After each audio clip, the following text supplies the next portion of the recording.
Hello everybody, I'm Anthony Rockers living the Yellow Submarine, and today is day 13 of 30-day song challenge, and this one is the first song that plays on shuffle. So this is a song I play every single day, or more specifically every morning when I wake up and brush my teeth. It's by Edvard Grieg, and it is, you read by the title, Morning Mood. I've always loved that piece for a long time. I love that intro. I love that intro flutes, and I love the oboe instrument follow up to it, and it goes back to the flute and oboe before it jumps into a awesome arrangement of the strings right there. It was awesome. This song is easily one of my favorites. This piece is one of my favorites on the Peer Gynt or Peer Gynt's series. Well, I mean, besides part one, because this is the first piece that is included on Peer Gynt's the suite number one, and my favorite tracks. Personally, this is my second favorite track, or my second favorite piece. I keep saying track or song, but that doesn't really match up to this one, the old days, because I mean nowadays you might have to call it a song, but I just want to stick it to like what's more suitable, or not, like, because using song and tracks is not really suitable. I mean, not fit very well. I would have not really more specifically. But I gotta say, this song, I gotta say, the intro, this song, to me, I feel it's one of the most iconics from classical music. No big surprise. It's Morning Mood.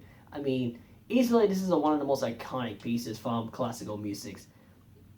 I love how not only because you hear like the louder, the composition, well, not composition, but like the string arrangements you hear, it's the louder, even though it's repeated in the intro, but it actually sounds really awesome.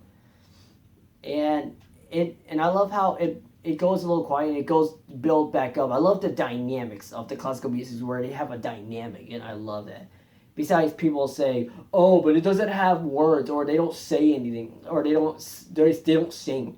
Go freaking read a book for knowing about what music is. Jesus, that's why I don't like modern music, because they all just have this are very the same, because they all have singing. They're always trying to be on the radio. This is a classical piece that is not about being on the radio. It's actually about making music for the sake of music. Oh my gosh, tell me about it. This is actually, I think I've already said it already. This is actually the first. This is actually the first piece to that. Actually, the first piece of the Peer Gynt on the suite number one.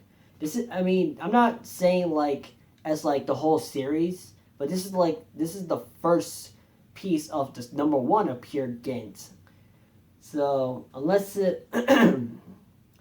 So unless if you're not really fully knowing it, because you're not really fully into classical, that's okay. Because I mean, a lot of people cannot get into classical, not only like classical music, but like classical names or composers. Because I know a lot of the names of the composers, but not fully about the song or the piece titles.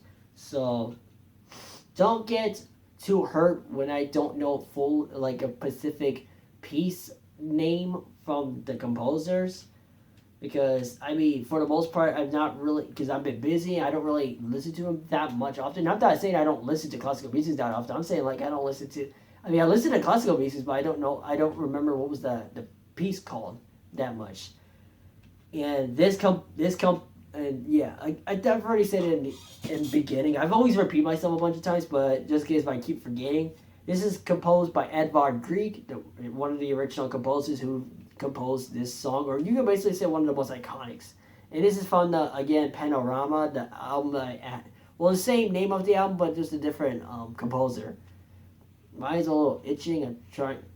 I'm rubbing my eye. Sorry. And yeah, this song is actually my second favorite piece of the first suite number one of Peer Gynt. My second favorite.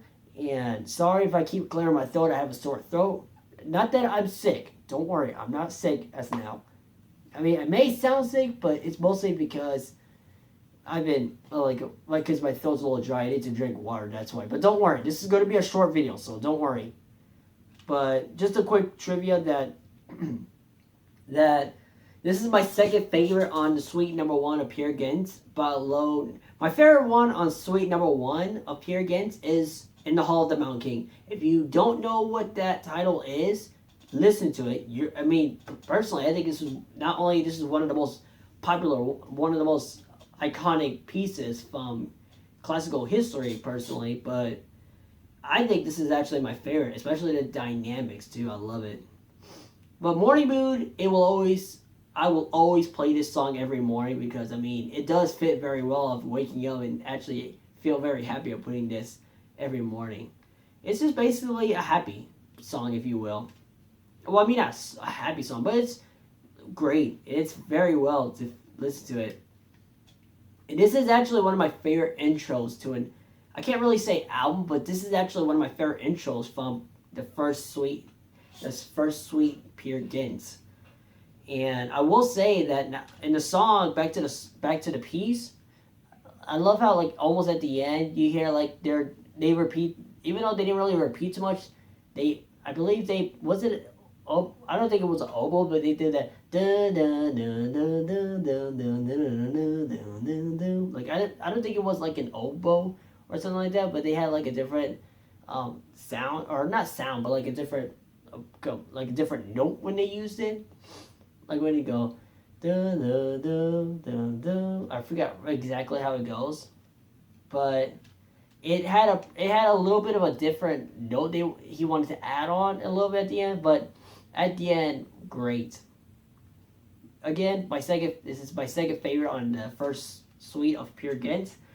And if you're gonna ask me if I had to do a ranking, my least favorite has got to be, and my least favorite pieces of Suite Number 1 of Peer Gynt has got to be Ended 3 as a dance. Personally, I don't know. It didn't really have anything in this piece. It was a little. Not because it was slow, but it mostly. It did have a really nice sound, so I will say, even for Edvard Grieg's sound. It's good. I don't want to review each of the songs, but I won't rank it as low because it wasn't really one of my favorites. And my third favorite has got to be Ace's Death. That song, that song, oh my gosh, that piece specifically. That piece sounded very good, especially as a composer. It sounds like something you would hear in a movie. Especially at movies that, more specifically a fantasy movie, if you will.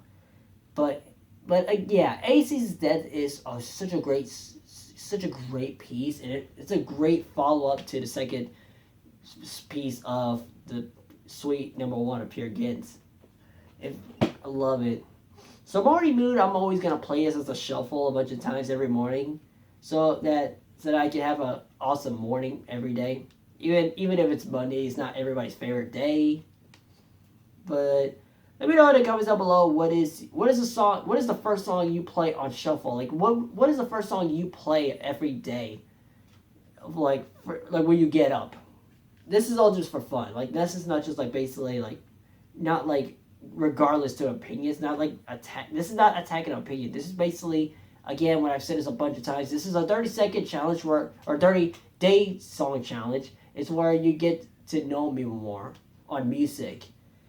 And this song is definitely one of my favorites from Edvard Grieg. Especially, I love the way he composition and how he arranges the symphonies. More specifically the instruments, if you will. I love the way he composes it. And that's all I have to say. If you guys enjoyed the video, like, comment, subscribe, share this video with your friends and family. Subscribe, tap the bell for notifications to go directly to that video. And let me know in the comments down below, what is the first song you play on shuffle? What is the first song you play? This is just for fun, alright? Again. So this is day 13, so we're almost halfway there of the end of the challenge. So we're almost at halfway, just only as of the uploading this video is 17 more days. So that's not too long. It doesn't really feel like it's long. It feels like it's really short of what I've been doing lately of the videos. And I promise you, after I do the challenge, or probably after, or in the middle of it, I'll do it after it. Better yet, because I always say I'm going to do it in the middle of them, which I don't. Not that I'm lying, but it's how I'm deciding how I'm gonna upload those videos. I'm gonna do it after because it's easier to do the challenge rather than just doing it in the middle of the challenge. My social media are in the description, Facebook and Instagram, to follow me there. And I will see you in the next video. Change the world. Peace and love. And also, keep headbanging. Yeah.